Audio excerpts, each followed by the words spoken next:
Welcome to my channel achieve with astro Sudha. आप सबको astrologer सुधा वाधवा बेदी की प्रेम भरी नमस्ते। आज के एपिसोड के अंदर हम सैटर्न की पोजीशन 10th हाउस के अंदर और साथ ही साथ उसके जो स्पेशल एस्पेक्ट्स हैं जो कि 3rd हाउस पे, 7th हाउस पे और 10th हाउस पे उसका इफेक्ट किसी भी नेटिव के ऊपर क्या होता है इसके बारे में जानने की कोशिश करेंगे। ये जानने के लिए पहले अगर आप ये देखना चाहें कि आपका सैटर्न क्या आपके 10वें घर में है, उसके लिए आप स्क्रीन पे दिए हुए चार्ट को देख सकते हैं, जहां पर नंबर पहली जगह पे हमने 1 लिखा हुआ है जो कि 1st हाउस होता है, और वहां से एंटी क्लॉकवाइज चलते हुए 2, 3, 4 लास्ट तक 12 तक हम गए हैं। 12 हाउसेस हैं और सैटर्न को हमने 10 नंबर पे रखा है जो कि 10वां घर है। आपके केस के अंदर जरूरी नहीं है कि पहले घर में एक ही नंबर लिखा हो, नंबर वहां पर 1 से 12 के बीच में कोई भी लिखा हुआ हो सकता है, लेकिन जो शनि की पोजीशन है वो इसी ब्लॉक के अंदर होनी चाहिए, वहां पे राशि का नंबर कोई भी हो। और अगर शनि यहाँ पर है, इसलिए आप समझ सकते हैं कि सैटर्न जो है आपके चार्ट के अंदर 10वें घर में है। यहाँ से आप शनि की पोजीशन एस्पेक्ट्स को देखेंगे। अपने जगह से शनि जो है तीसरा एस्पेक्ट देता है जो कि इस केस में 12वां घर होगा, जो कि हमने एरो से शो किया है। 7वां एस्पेक्ट जो है वो चौथे घर पे होगा और 10वां एस्पेक्ट जो है वो 7वें घर से पे होगा, जिन्हें भी दोबारा से एरो के थ्रू दिखाया गया है। तो आप ये चीज स्क्रीन के ऊपर देख के समझ सकते हैं कि आपका शनि 10वें घर का है और उसके एस्पेक्ट कहाँ कहाँ पर आ रहे हैं। अब आगे बढ़ते हुए कि शनि क्या रिप्रेजेंट करता है वैदिक एस्ट्रोलॉजी के अंदर, तो शनि जो है वो प्रैक्टिकल साइड ऑफ लाइफ को दिखाता है।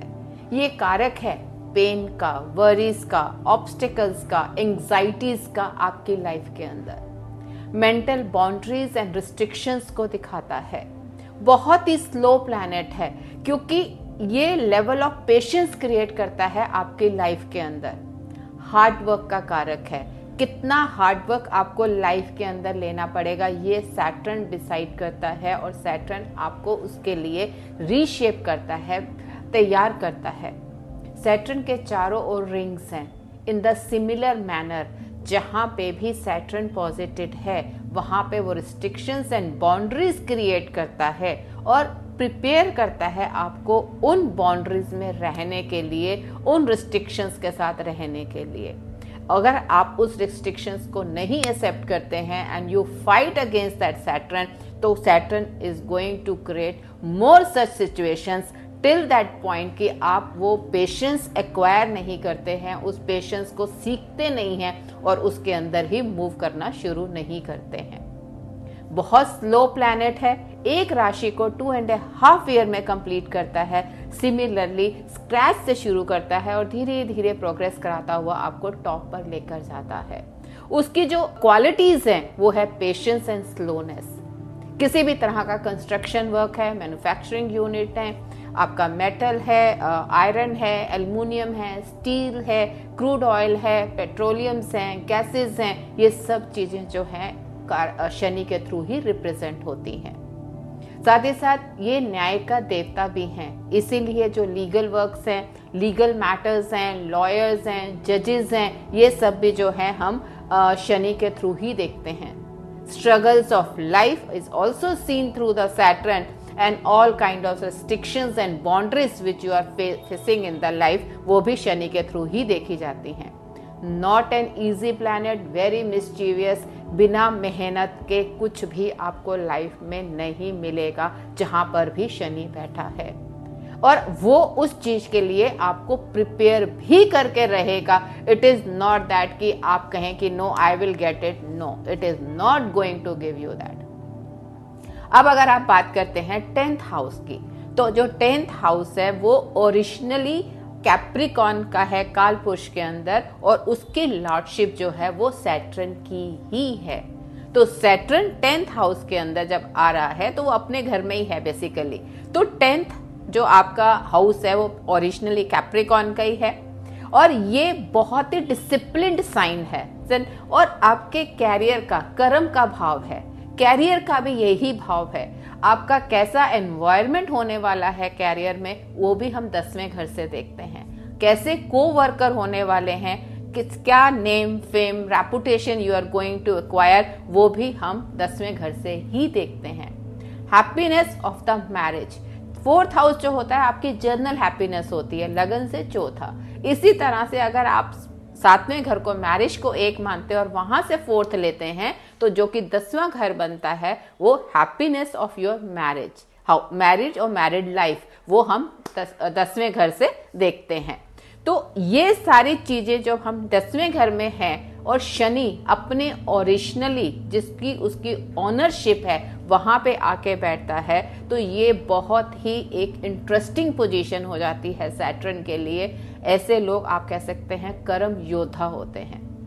क्योंकि सैटर्न ने जो रिस्ट्रिक्शंस देनी है उनके कैरियर एरिया के अंदर, इतनी रिस्ट्रिक्शंस देनी है कि they have to sort out दो रिस्ट्रिक्शंस, क्योंकि 0 से उसने स्टार्ट करना है और स्लोली आपको प्रोग्रेस कराते हुए ऊपर ले जाना है। Such natives will not start from the top और ऑन ए हायर पोजीशंस, वो 0 से ही स्टार्ट होगा उनका और धीरे धीरे वो उनको लेकर जाएगा।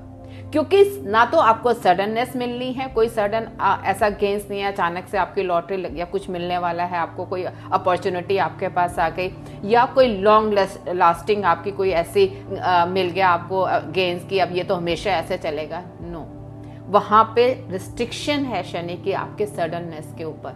Nothing sudden in your life, you have to move gradually अपने हार्ड वर्क के साथ। और ऐसे natives are always ready to work hard also, like वो उस चीज को एडमायर भी करते हैं, अप्रिशिएट भी करते हैं अपने हार्ड वर्क को भी, और अगर कोई और भी हार्ड वर्क करता है तो दे अप्रिशिएट दैट वर्क, क्योंकि उनको उस हार्ड वर्क की वैल्यू पता है। तो आप कह सकते हैं कि जो ये नेटिव्स हैं जिनका शनि 10वें घर में है, दे आर द कर्म योद्धास। अब जो शनि की तीसरी दृष्टि है 12वें घर के ऊपर है, 12वां घर क्या है आपका? 12वां घर आपका एक्सपेंसेस का है, आपके लॉसेस का है, आपके इमेजिनेशन का है। तो यहाँ पे क्या होता है कि it is not going to restrict that losses, यहाँ पे you are going to lose something, और वो क्या है कि आपकी एनर्जीज जो है वहां पर लूज हो रही हैं। तीसरे एस्पेक्ट के साथ आपकी प्रोडक्टिविटी को शनि लूज कर रहा है, वहां पे लॉस हो रहा है आपकी प्रोडक्टिविटी का। उसने 10वें घर में आपसे काम लेना है और वहां पे जब लॉस को वो देख रहा है तो प्रोडक्टिविटी या आपकी एनर्जी का लॉस हो रहा है, जिसके कारण आपको और ज्यादा मेहनत करने की जरूरत पड़ती है। एक्सपेंसेस को भी देख रहा है। यहाँ पे व्हाट हैपन्स कि आप जैसे ही कुछ पैसा इकट्ठा करते हैं, सैटर्न काम करता है, कुछ अमाउंट इकट्ठा होने लगता है, लेकिन शनि उसको एक्टिवेट करता हुआ कहीं ना कहीं से कोई खर्चा खड़ा हो जाता है, and whole money is gone. Again Saturn has to work on it and create the fund, again some खर्चा will come. But being an imagination house, यहाँ पर आप कह सकते हैं कि such natives are very good readers. आपको आपकी बॉडी लैंग्वेज को, आपके हैंड मूवमेंट्स को, आपके एक्सप्रेशंस को बहुत अच्छे से रीड कर पाते हैं, क्योंकि वो जो उसकी जो एक इमेजिनेशन की जब एक्टिवेट हो जाती है तो वो क्वालिटी आपको सैटर्न दे देता है 10वें घर में बैठ के, जो कि आपके लिए बहुत बेनिफिशियल है इन द सेंस कि in the areas of competitors या जहाँ पे भी आपको किसी के साथ आपको डील कर रहे हैं, यू कैन वेल चेक कि इनके दिमाग में क्या चल रहा है, इसकी बॉडी लैंग्वेज क्या बिहेव कर रही है, जो एक बहुत अच्छी क्वालिटी इस नेटिव के अंदर ड्रॉ हो जाती है। 7वीं दृष्टि आपकी जो है आपके चौथे घर के ऊपर आ रही है, which is a very tough आप कह सकते हैं सिचुएशन, क्योंकि चौथा घर आपका फैमिली का, आपके जनरल हैप्पीनेस का घर है, और ये आपको जो है शनि यहाँ पे जब देखने लगता है तो ऐसे नेटिव्स के लिए balancing in the profession and in the family life बहुत टफ हो जाती है। सैटर्न दोनों चीजों के बीच में बैलेंस नहीं कर पाता है, क्योंकि जो इसकी 10वीं दृष्टि है 7वें घर पे, वो भी आपके स्पाउस का है। एंड दो 10th दृष्टि इज वेरी वेरी गुड दृष्टि ऑफ सैटर्न, जो इंश्योर करती है कि आपकी मैरिज एंड मतलब you are going to get married, ये कंफर्म है, जब शनि यहाँ बैठा है और 10वीं दृष्टि दे रहा है। And in the situation of your आपके टफ टाइम के अंदर स्पाउस विल भी आपके लिए खड़ा होगा। सपोज आपको कैरियर में कोई प्रॉब्लम आ रही है या कोई इश्यूज आ रहे हैं, उस समय spouse will be there to support you. But otherwise maintaining these two things, the family life, spouse and the career, यहाँ पे सैटर्न ये बैलेंस नहीं कर पाता। He can take either of the one, या तो वो अपने प्रोफेशन में बहुत अच्छा करता है तो फैमिली लाइफ और मैरिटल लाइफ उसकी डिस्टर्ब होती है। And if it concentrate on the married and this family life, तो उसकी प्रोफेशनल लाइफ के अंदर प्रॉब्लम आती है। अनलेस आपके चार्ट के अंदर बहुत आपके पास जुपिटर का सपोर्ट है, या 4th and 7th lords are very dignified planets, जो कि आपके 4th and 7th को बहुत होल्ड कर रहे हैं, और 4th and 7th lords also have some good relations with the Saturn. अगर ये कंडीशन बनती हैं, उस केस के अंदर आप ये सोच सकते हैं, देख सकते हैं कि सैटर्न दोनों चीज़ों को मैनेज करने में पॉसिबल हो पाता है, क्योंकि ये जो प्लैनेट है सिर्फ कर्म या हार्ड वर्क का प्लैनेट है। तो जब इसका जो मेजर एस्पेक्ट आपके 7वें या 7th हाउस पे, 4th house and 7th house पे 7वां और 10वां एस्पेक्ट आता है, तो वो इमोशंस जो हैं वो उसको हैंडल करने में बहुत टफ होता है सैटर्न के लिए। क्योंकि बेसिकली भी आप ये देखेंगे कि जो कालपुरुष कुंडली के अंदर शनि है वो अर्धी साइन है कैप्रिकॉन का, और 11वां आपका एरी साइन है, लेकिन यहाँ पे 4th आपका इमोशनल है, कैंसर का है बेसिकली। तो जहाँ पे इमोशंस आने लगते हैं वहाँ सैटर्न के लिए इजी नहीं होता उसे हैंडल कर पाना। इसीलिए ऐसे नेटिव्स के लिए managing between that profession and the 4th and the 7th house is becomes a great task for them.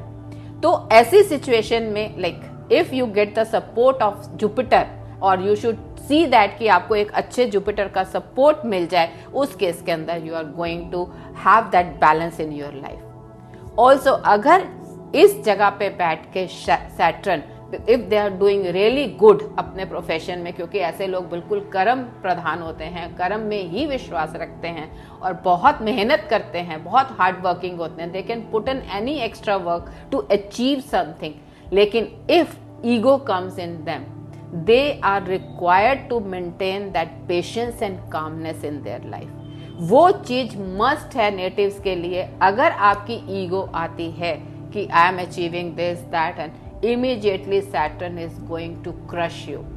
So agar if you are doing really good in your profession, having Saturn in 10th, और आपको एक Saturn consistency उसने देनी ही देनी है, वो उसकी beauty है, उसने देना भी है और कंसिस्टेंसी भी रखनी है, स्टेबिलिटी भी है, सिक्योरिटी भी है, क्योंकि सैटर्न के ये करेक्टरिस्टिक्स हैं, तो उसने वो देना है। लेकिन अगर ego comes in you, then it is going to crush the native. तो आज के एनालिसिस में सैटर्न की 10th प्लेसमेंट की इतना ही। और अगर आपका भी सैटर्न 10वें घर में है और आप अपने आप को इसके साथ रिलेट करते हैं, तो प्लीज हमें कमेंट बॉक्स के अंदर जरूर बताएं।